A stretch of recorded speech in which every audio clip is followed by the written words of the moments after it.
Et c'est l'heure de notre rendez-vous à la ferme. Tous les matins, nous partons pour la Haute-Loire, nous partons pour Boissey où nous retrouvons Fanny Agostini. Bonjour Fanny. Bonjour Mathieu. Comment ça va Fanny ce matin ? Ça va plutôt bien. Une technologie française de chez vous en Haute-Loire. Three Waste, c'est comme ça qu'on dit ? C'est exactement comme ça. Bon, en même temps, vous m'aviez envoyé un mail pour me dire comment on prononce Three Waste que vous voulez mettre en lumière.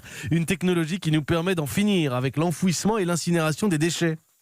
Oui, déjà Mathieu, de quels déchets parlons-nous ? C'est la première question à se poser. Rappelons que 84% de nos déchets générés annuellement correspondent à cette poubelle grise, la poubelle fourre-tout, alors que seulement 16% de la matière que l'on jette arrive dans la poubelle des recyclables. On en arrive à un paradoxe assez déroutant. On ne recycle pas ce qui pourrait l'être. L'essentiel des matériaux recyclables sont éliminés par enfouissement ou par incinération.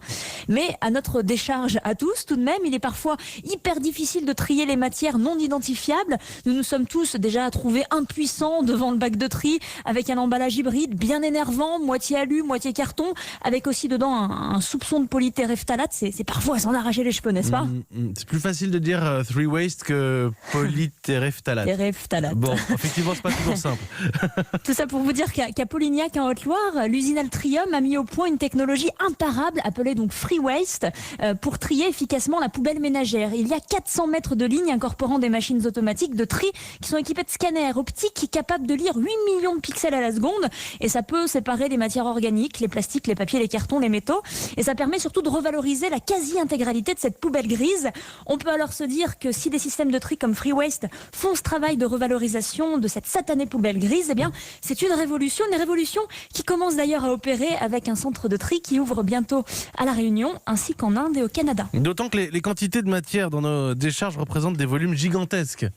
Ah oui. En France, 22 millions de tonnes de déchets finissent brûlés ou enterrés chaque année. Et ça, c'est une gabegie monumentale. Nous passerons vraiment, je crois, dans l'ère de l'économie circulaire une fois que nous arrêterons de parler déchets, mais lorsque nous parlerons plutôt de matière. Et qui sait, dans le futur, nous déterrerons peut-être les millions de tonnes de matériaux enfouis dans nos décharges pour les remettre dans la boucle. Telles seront alors nos nouvelles mines. Merci Fanny Agostini. J'ai regardé du coup en même temps polytéréphtalate. C'est le plastique des bouteilles en fait. Ouais, tout c'est simplement. le fameux PET. C'est plus malin. On est un peu malin quand on arrive. On dit c'est Je me suis entraînée. Oh là là, t'as mis dans quelle poubelle le polytéréphtalate ? C'est la jaune. C'est la jaune chez moi. Enfin, je sais pas chez vous. Merci beaucoup Fanny Agostini. Notre rendez-vous à la ferme, c'est tous les matins sur Europe 1 en direct de Boissey en Haute-Loire.